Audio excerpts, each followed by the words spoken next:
Então, vamos voltar? Eu quero entrar num assunto aqui porque muita gente confunde emoções e sentimentos. E eu quero falar um pouquinho, dar uma pincelada na diferença entre emoções e sentimentos, né? Então, emoções é tudo aquilo que a gente sente, é fisiológico. Sabe aquele friozinho na barriga, aquele nó na garganta, a dor de cabeça, o tremelique, né? Aquele vermelhidão, aquela vermelhidão no rosto. Então, tudo isso são emoções. Agora, os sentimentos são as emoções transformadas em sentimentos: tristeza, raiva, ódio, alegria, gratidão, solidão, ressentimento, esperança, né? Tem uma infinidade aí de sentimentos. Então, eu proponho aqui que quando aconteça uma situação e você veja que tem uma reação no seu corpo, surgiu um sentimento, eu quero que você pare e reflita que tipo de emoção você sentiu e dessa emoção, que tipo de sentimento você sentiu.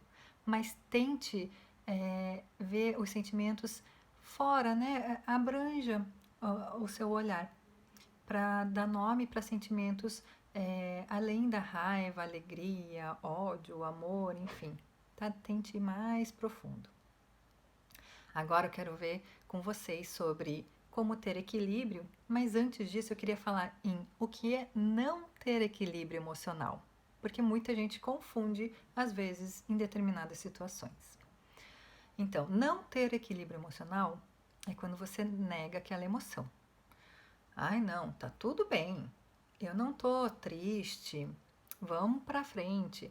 Puxa, eu não fui promovido, estava esperando, não tô triste, bola pra frente porque é assim mesmo. Sabe quando a gente passa um rolo compressor nos nossos sentimentos? Isso não é ter equilíbrio emocional, tá? Ou quando a gente não sabe lidar com os sentimentos dos outros. Engole o choro, né? Por que você tá tão assim de mimimi nessa situação? Será que o problema é da pessoa ou é o seu que não sabe lidar com a emoção, com os sentimentos dessa pessoa?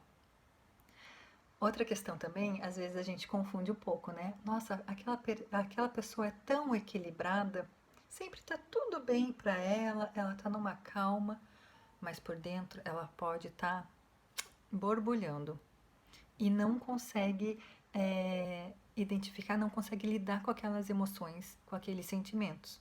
Isso também não é equilíbrio emocional, tudo bem? Bom, agora que você já pegou alguns exemplos do que não é equilíbrio emocional, vamos ver o que é equilíbrio emocional, de fato.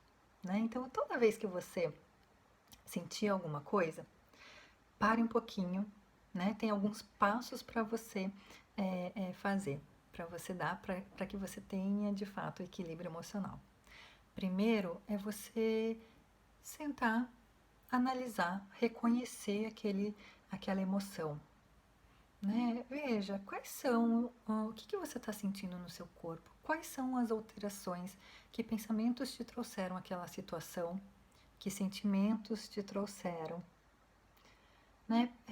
Tenha atenção plena neste momento para você reconhecer, para você nomear, né? Para você identifica, reconhece, identifica, nomeia e daí você aceita aquela emoção, porque é muito importante, né? Você não nega, você não minimiza, você não passa por cima, você aceita. E às vezes pode até ser que você precise de um tempo para digerir essa emoção, esse sentimento. Eu, quando estou muito estressada, quando preciso, eu venho para o meu quarto e fico lá, quietinha no meu canto, né? Para eu digerir essa emoção. E daí, fazendo isso, você consegue analisar, você consegue ter mais clareza da situação. Puxa, eu tô sentindo assim, mas será que é comigo ou é com o outro?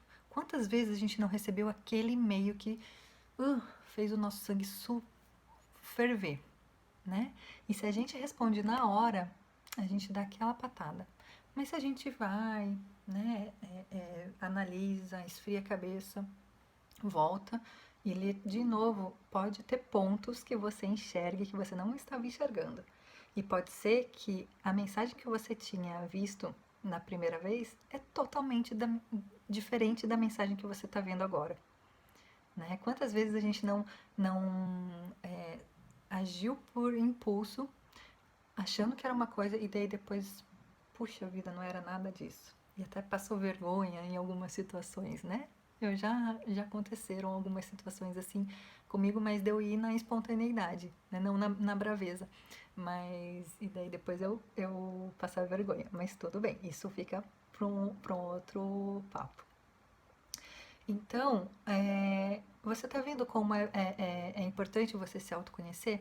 Porque daí você consegue gerenciar suas emoções, você consegue perceber o que você tem que fazer com aquilo. Né? O que você pode deixar de lado ou você vai comprar a briga? Você vai tomar uma atitude mais diretiva? O que você vai fazer?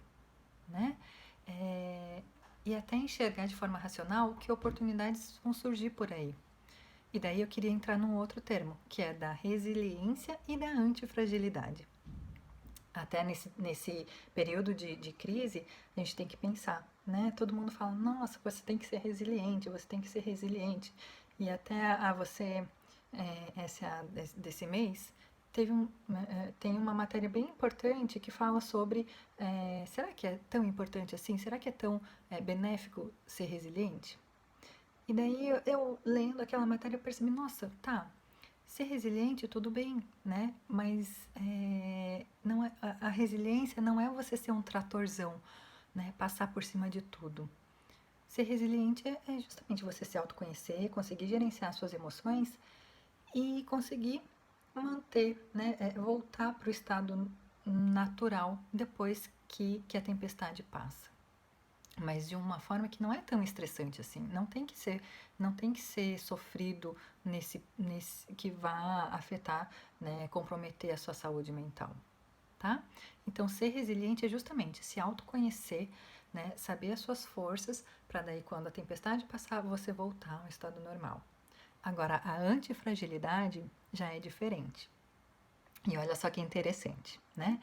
É, no livro O Antifrágil, o autor fala que a antifragilidade ela acontece justamente nas situações adversas. É porque a gente tem que pensar de forma diferente. A gente consegue ter sacadas diferentes do que a gente não tinha em estados normais. Então, o antifrágil, ele está inserido nessa situação de caos, nessa situação de crise, que é o que a gente está passando hoje, mas daí ele consegue enxergar oportunidades. Então, quando tudo isso passar, ele não volta ao normal, ele volta melhor do que ele já estava antes. Né? Então, essa é a diferença entre resiliência e antifragilidade. E daí eu te pergunto, e você? Você é resiliente, antifrágil ou nenhum dos dois? E tá tudo bem. Né?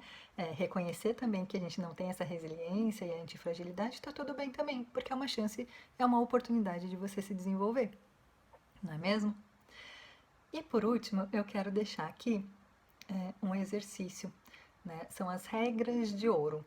Então, sabendo de tudo isso, acompanhando todos os nossos vídeos, eu queria que você escrevesse aí quais são as regras de ouro para essa jornada. Quais são aquelas regras, aqueles pensamentos, aquelas ações, atividades, o que você tem que lembrar e fazer no seu dia a dia que é importante para você manter o equilíbrio.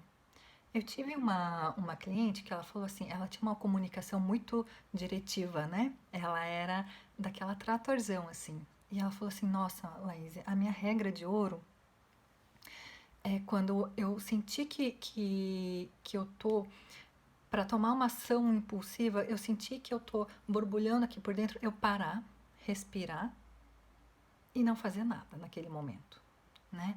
Pensar e agir depois. Outra regra de ouro que ela colocou foi de ter pares, né, pessoas da confiança dela no dia a dia que dessem feedback para ela. Numa reunião, se ela foi muito incisiva, se ela foi. Porque daí ela se machucava, porque as pessoas achavam ela, às vezes, chateavam a forma como ela falava, né?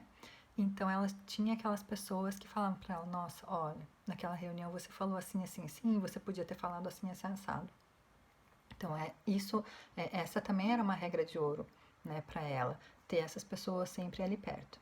Então, eu queria que você pensasse quais são as 5 regras de ouro e quanto, né, de 0 a 10, quanto elas são importantes para você, tá? Depois eu quero que você me conte aqui como foi, fazer esse exercício. Vou adorar saber.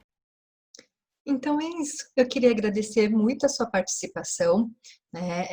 Esse evento está sendo muito gratificante para a gente, porque além de te ajudar, é uma forma também da gente ajudar outras pessoas.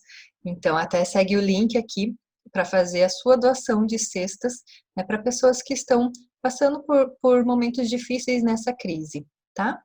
E se você quiser bater um papo, né, falar sobre as suas reflexões, se conhecer um pouquinho melhor, eu estou totalmente à disposição, tá bom? Aqui seguem os meus contatos, o meu WhatsApp, o meu Instagram, o meu LinkedIn. Por qualquer um desses caminhos, eu vou ter o prazer de continuar a nossa conversa, o nosso bate-papo. Um até breve, então. Um abraço.